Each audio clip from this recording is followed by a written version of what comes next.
No sabía que estaba buscando hasta que lo vi. Capítulo 3. El día que empezó antes que yo.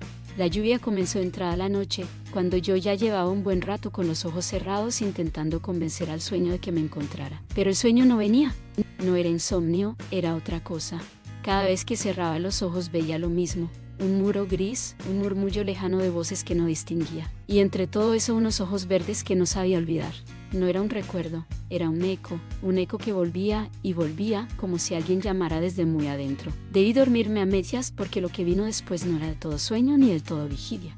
Soñé que caminaba por el Pont Bell, pero no era el Pont Bell de siempre. No aquel puente corto y viejo que unía dos partes del pueblo. Era más largo, mucho más, casi interminable, como si la noche lo hubiera estirado. Las piedras estaban tibias bajo mis pies, suaves, respirando. El río corría oscuro, grueso, con un brillo verde que se encendía cada vez que lo miraba. No sabía si era reflejo del agua, o de aquellos ojos que me habían perseguido todo el día. Escuché un murmullo, no palabras, un sonido suave, como cuando alguien te llama pero no se atreve a decir tu nombre. Me giré, no había nadie. Solo el viento moviendo el agua, dibujando remolinos que parecían pupilas que se abrían y se cerraban. Te estás obsesionando, quise avanzar pero el puente no terminaba nunca. El agua subía un poco, el brillo verde también, y entonces lo vi, al fondo en el extremo del puente apareció algo, una silueta quieta, borrosa, sin rostro aún, pero con dos puntos verdes brillando en la oscuridad. No se acercaban, no se alejaban. Solo estaban, intenté caminar hacia ellos, pero el puente se volvió estrecho, casi filo, y la corriente golpeó con un estruendo profundo. Un ruido fuerte, seco, casi igual que el timbre del recreo, pero multiplicado. Abrí los ojos de golpe. La habitación estaba oscura salvo por una línea de luz que venía del pasillo. La lluvia golpeaba el tejado con un ritmo irregular, como si también estuviera inquieta. Respiré hondo varias veces convenciéndome de que el puente, la silueta, y aquella mirada no estaban allí, dentro de mí, pero seguían dentro de mí.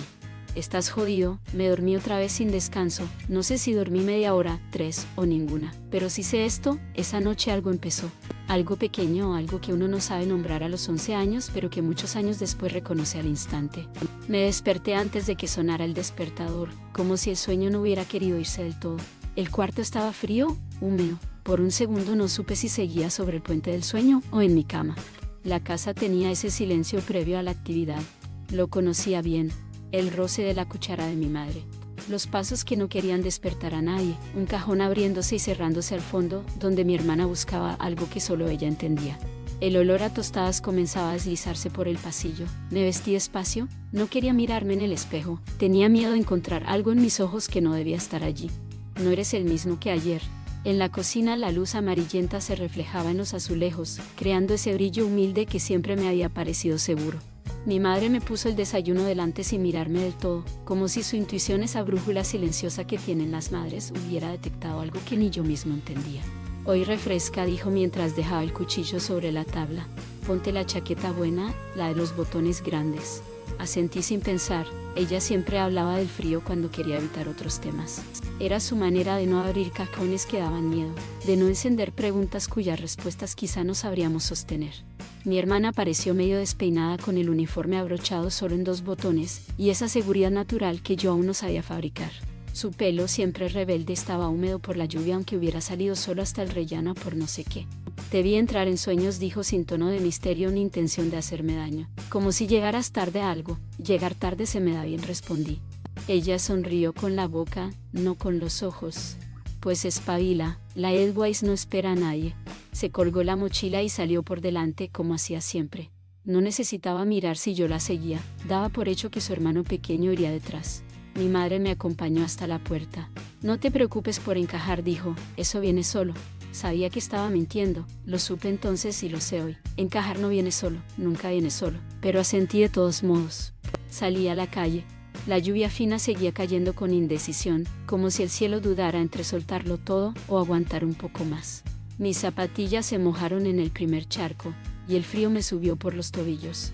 Caminé hacia el río sin pensarlo, mis pies conocían el camino mejor que mi cabeza, como si algo dentro ya hubiera tomado la decisión antes que yo. El Pont Bell apareció, oscuro y hermoso en su melancolía. Las piedras brillaban como piel mojada. La baranda estaba fría, tan fría que parecía absorber el calor de mis manos. Me detuve justo en el centro, el mismo lugar donde me había detenido ayer. El mismo lugar donde, sin saberlo, mi vida había empezado a moverse hacia otra cosa. Respiré hondo, no porque lo necesitara, sino porque sentía que alguien o algo me esperaba al otro lado. Ella no estará. Me lo dije con claridad, como quien se vacuna contra un pensamiento imprudente. Pero la frase sonó a mentira. El agua bajaba más alta que ayer, arrastrando hojas amarillas que giraban como pequeños secretos en fuga. El sonido era más grave, más adulto, como si el río también estuviera pensando en voz baja. Seguí caminando, el aire olía a tierra mojada, a ropa húmeda, a nervio. No era miedo, no era emoción. Era anticipación, esa vibración rara que aparece antes de que la vida dé un giro que no sabías que estabas a punto de dar. Cuando la Academia Edelweiss apareció al fondo, recortada contra el cielo gris. Sentí un vuelco pequeño pero nítido, como una campanada interna. Los ventanales empañados dejaban escapar un murmullo tenue de voces. Los primeros grupos ya se formaban en el patio, repitiendo el ritual del día anterior, como si el mundo escolar viviera de repeticiones y jerarquías invisibles. Pero yo no era exactamente el mismo. Algo en mí estaba más despierto, más afilado, más atento. Dani me saludó desde la entrada con esa energía que nunca parecía acabársele. Tío dijo, hoy sí que pareces vivo, no he dormido mucho, pues te irá bien. Aquí nadie duerme. Nos colocamos en la fila de quinto B. El suelo estaba encharcado y el barro se pegó a mis zapatillas, pero no me importó. Cuando uno lleva un mundo nuevo en la cabeza, el barro es lo de menos. Y entonces ocurrió. No un milagro, no una señal del destino, algo más pequeño y por eso más devastador. Karina salió del edificio junto a la misma chica morena de ayer. El pelo le caía húmedo por la lluvia. Llevaba una carpeta azul contra el pecho. Caminaban despacio, hablaban de algo que yo no escuché, y cuando cruzaron por delante de nosotros, ella levantó los ojos. Me vio, un segundo, nada más, una mirada breve, mínima, casi indiferente. Pero en mí retumbó como si un tambor hubiera explotado dentro del pecho. No sonrió, no frunció el ceño, no cambió el paso, Solo reconoció que yo estaba allí, y siguió caminando. Ya está. Todo el día perdido, el timbre sonó, la fila avanzó. Mi respiración también, pero de forma distinta. Ese fue el verdadero comienzo del día.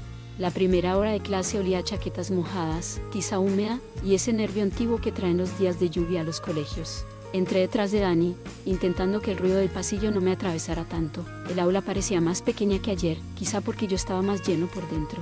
La profesora Casas estaba junto a la pizarra, ordenando una pila de folios con la precisión de quien lleva demasiados años defendiendo el orden en un mundo que no siempre colabora. Llevaba el pelo en un moño firme, las gafas con montura rojiza que le daban un aire levemente severo, pero en su gesto había algo parecido a refugio, a estructura. Buenos días, dijo sin levantar la voz. Respondimos todos, yo, medio segundo tarde. Otra vez, me senté junto a la ventana. Las gotas golpeaban el cristal con un ritmo irregular que, por un instante, confundí con el sonido del río del sueño. La lluvia siempre fue una forma de hablar que yo no acababa de entender, pero que me tocaba igual. Hoy haremos algo distinto, anunció la profesora. Quiero que escribáis una redacción corta, media cara, tema libre. Un murmullo cruzó el aula. Ella no se inmutó. Tema libre, añadió, no significa escribir cualquier tontería. Significa que quiero saber cómo pensáis cuando nadie os dice por dónde caminar. Ese cuando nadie os dice por dónde caminar me atravesó más de lo que debería. Quizá porque justo ese día no tenía claro dónde estaban mis propios pasos. Abrí la libreta nueva. El papel olía a promesa, o a miedo, a veces se parecen tanto que uno no distingue. Dani escribió su nombre arriba con una letra rápida y expandida. Yo hice lo mismo, y entonces ocurrió algo extraño. La punta del bolígrafo se quedó suspendida sobre la hoja, como si el gesto de escribir se hubiera vuelto demasiado íntimo para hacerlo a la vista de todos. El ruido de la lluvia se mezcló con respiraciones, sillas moviéndose, el roce de una goma de borrar sobre la mesa. Y lo primero que apareció en mi cabeza no fue una idea, sino una imagen. El puente, el río, los ojos verdes, no en ese orden, o quizá exactamente en ese orden. Escribí, el Pont Bell, y lo taché enseguida. La tinta aún fresca dejó un borrón oscuro que me pareció indecente. Era como si hubiese hecho público algo que no debía revelar, como si hubiera mostrado un punto vulnerable del que ni yo tenía permiso. No lo escribas, aún no, respiré. Aparté la mano de la hoja, esperando que el temblor desapareciera. No lo hizo, volví a empezar. Ayer llovía por dentro, aunque no lloviera por fuera. No sabía qué significaba exactamente, pero sentí que era verdad. Mi verdad, la única que tenía en ese momento. Seguí escribiendo casi sin pensar. Sobre el agua oscura del río, sobre la piedra fría bajo mis manos, sobre un sonido que no sabía si era de mi sueño o del recreo, sobre un brillo verde que no quería nombrar, pero que me perseguía igual. No escribí su nombre, ni siquiera la palabra ojos. Escribí un color, una vibración, un desajuste. Las frases aparecían solas, como si la mano estuviera conectada a una parte de mí que yo aún no había descubierto. En un momento levanté la cabeza. La profesora Casas caminaba despacio entre las filas, leyendo por encima de los hombros de algunos alumnos. Cuando pasó junto a mí, acerqué la mano al cuaderno, como si quisiera cubrir lo que estaba escribiendo. No se detuvo, no miró, no preguntó, y de una forma extraña, eso me calmó. Que no lo leyera lo hacía más mío. Cuando terminé, cerré el cuaderno sin releer. No quería ver lo que había escrito, no todavía. El timbre sonó con ese estruendo que siempre parece interrumpir algo importante. Muy bien, dijo la profesora. Los corregiré esta tarde. Dani guardó su libreta y me miró con una ceja levantada. Tío, ¿qué has puesto? Nada, ya, seguro, dijo ya como quien dice lo sabré tarde o temprano. Salimos al pasillo, olía a humedad, libros mojados y algo más tenue, la prisa de todos por llegar a algún sitio. Yo caminaba en silencio, no porque no tuviera palabras, sino porque tenía demasiadas. Y entonces escuché. Nuevo, me giré. Marcos estaba apoyado en una columna con la pelota bajo el brazo y una expresión que mezclaba confianza y aburrimiento, como si llevara toda la vida sabiendo que el mundo se abría a su paso. Se acercó un par de pasos. ¿Vienes de la Pobla, no? Asentí. Él hizo una mueca mínima, casi una aprobación. Ahí el río baja fuerte. Dicen que si te caes, te arrastra hasta Guardiola. No supe si reír o si quedarme quieto. Cuidado, entonces añadió. Aquí también hay corrientes. ¿Qué corrientes? Y se fue sin esperar respuesta, con esa forma de caminar que tienen los que saben dónde empieza su territorio y dónde acaba el de los demás. Dani soltó una risa nerviosa. No te asustes, habla así con todo el mundo. Pero no era miedo lo que sentía. Era otra cosa, una intuición que no sabía formular. No tenía la respuesta, pero ahora sé que él tampoco la tenía. Volvimos a clase, la lluvia seguía cayendo, mi cabeza también, y en algún lugar del patio Karina caminaba sin saber que media redacción y medio capítulo de mi vida se había escrito con ella sin que apareciera su nombre anco. Salimos del colegio cuando el cielo parecía más bajo que por la mañana. La lluvia fina seguía cayendo constante, con esa insistencia suave que no molesta, pero tampoco deja pensar del todo. Dani se despidió en la esquina de siempre, levantando la mano sin girarse, una despedida práctica, sin adornos, típica de los chicos que no necesitan explicarlo todo para demostrar que están. Yo tomé el camino hacia el Pont Bell. El río había subido un poco, no mucho pero sí lo suficiente para que el sonido fuese más grave, como una voz adulta hablando desde adentro. El agua chocaba contra las piedras con un rumor más ancho, más pesado, y por un instante tuve la impresión de que el río sabía algo que yo no sabía todavía. Me apoyé en la baranda, las gotas resbalaban por el metal frío, sentí el aire húmedo en la cara. No estaba cansado, necesitaba anclarme, encontrar un punto fijo en un día que había empezado antes que yo. El agua arrastraba hojas amarillas, pequeñas ramas, burbujas rotas sin motivo. Y yo sentía sin poder explicarlo que todo lo que no había dicho en clase bajaba también por ese cauce. Deixa de imaginar cosas, fue un intento de orden, pero no funcionó. Seguí caminando hacia casa. La Pobla olía a otoño de verdad, ese momento exacto en el que el verano se rinde, y el invierno aún duda si bajar de las montañas. Al abrir la puerta, la casa me recibió con vapor de caldo, olor a verduras recién cortadas, y ropa húmeda secándose junto al radiador. Ese olor siempre había sido sinónimo de casa, de refugio, de frontera segura, pero ese día me pareció distinto, como si algo dentro de mí ya no encajara del todo con esa calidez. Mi madre, sin levantar mucho la vista, preguntó, ¿qué tal hoy? Me encogí de hombros. Bien, ¿cómo? El tipo de pregunta que desarma a cualquiera que vive un día que no entiende. Normal, clases, lluvia, punto. Ella asintió. Normal era la palabra que más paz da a los adultos, aunque casi nunca sea cierta. Mi hermana apareció desde el pasillo con el uniforme arrugado, y el pelo chorreando gotas que parecían empeñadas en ignorar los paraguas. Hoy te he visto en el recreo, dijo mientras se sentaba. Estabas muy concentrado. ¿Concentrado en qué? No sé, parecías mirar algo fijo. El calor me subió a la cara tan rápido que no pude disimularlo. Ella, que tenía un radar infalible para estas cosas, sonrió con esa chispa de complicidad burlona que solo manejan los hermanos mayores. Tranquilo, añadió, no voy a decir nada. No hay nada que decir. Claro, mi madre la observó un segundo, luego me miró a mí, luego volvió al cuchillo y a las verduras. En esa triple mirada guiado parecido entiendo más de lo que crees. Hoy toca deberes, dijo, nada tele hasta que los acabes. Subí a mi habitación.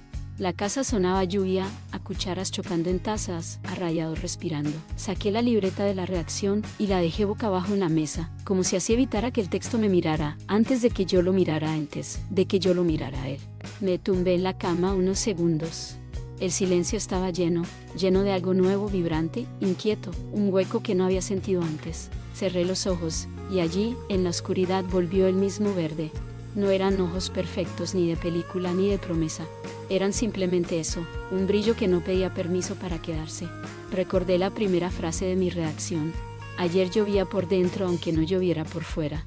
Ahora sí llovía por fuera, pero dentro, la corriente iba más rápida. ¿Esto es sentir, o es miedo? No tenía respuesta, hoy tampoco la tengo del todo. Bajé a por un vaso de agua. Mi hermana seguía escribiendo deberes, imperturbable. «Estás raro», dijo sin levantar la vista. No raro mal, raro, distinto, no estoy raro, pues para no estar raro te noto raro. La precisión cruel y tierna de los hermanos. Qué poco margen dejan a veces. La lluvia golpeaba las ventanas con más fuerza. El radiador hacía ese sonido leve, parecía una respiración antigua. Mi madre movía ollas, la casa era la misma de siempre, pero yo no. Había algo dentro de mí que no encontraba pared donde apoyarse. Un pensamiento sin silla, un latido sin nombre. La noche cayó despacio, encendieron la lámpara del comedor. El vapor del caldo empañó los cristales. Mi padre llegó tarde, con ese olor a mina que era identidad, trabajo y cansancio en la misma mezcla. Cenamos hablando de cosas normales. Yo contesté lo justo, nadie insistió. En las casas pequeñas se aprende a respetar los silencios. Cuando me metí en la cama, la lluvia seguía golpeando el tejado con un ritmo irregular que se parecía demasiado al de mi propio corazón, y pensé en una frase que no sabía si venía del sueño, de la redacción o del puente. Quizás crecer es eso, y empezar a mirar a alguien, y no saber aún por qué. Me giré hacia la noche, fue un susurro que se llevó consigo las inquietudes del día.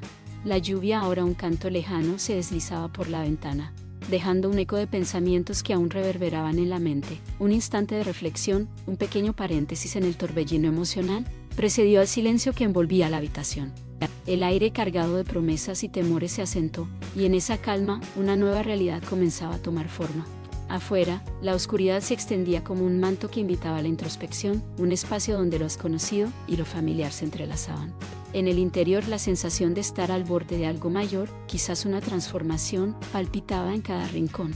La mente oscilaba entre lo que había sido y lo que podría ser, una danza entre el recuerdo y la anticipación. Mientras el latido del mundo seguía su curso, una nueva historia aguardaba, esperando a ser escrita, esperando que la tinta se deslizara con la misma fluidez que el agua del río. Con cada respiración, el pulso se hacía más fuerte, como un tambor que marcaba el inicio de un viaje hacia lo desconocido, donde las palabras aún no pronunciadas tomaban vida, esperando a que alguien se atreviera a dar el primer paso. La noche fue un susurro que se llevó consigo las inquietudes del día.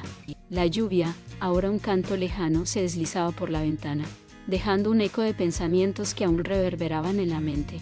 Un instante de reflexión, un pequeño paréntesis en el torbellino emocional, precedió al silencio que envolvía la habitación. El aire cargado de promesas y temores se asentó, y en esa calma, una nueva realidad comenzaba a tomar forma. Afuera, la oscuridad se extendía como un manto que invitaba a la introspección, un espacio donde lo desconocido y lo familiar se entrelazaban. En el interior, la sensación de estar al borde de algo mayor, quizás una transformación, palpitaba en cada rincón. La mente oscilaba entre lo que había sido y lo que podría ser, una danza entre el recuerdo y la anticipación. Mientras el latido del mundo seguía su curso, una nueva historia aguardaba, esperando a ser escrita, esperando que la tinta se deslizara con la misma fluidez que el agua del río. Con cada respiración, el pulso se hacía más fuerte, como un tambor que marcaba el inicio de un viaje hacia lo desconocido, donde las palabras aún no pronunciadas tomaban vida, esperando a que alguien se atreviera a dar el primer paso. Esto no termina aquí, suscríbete para la siguiente parte.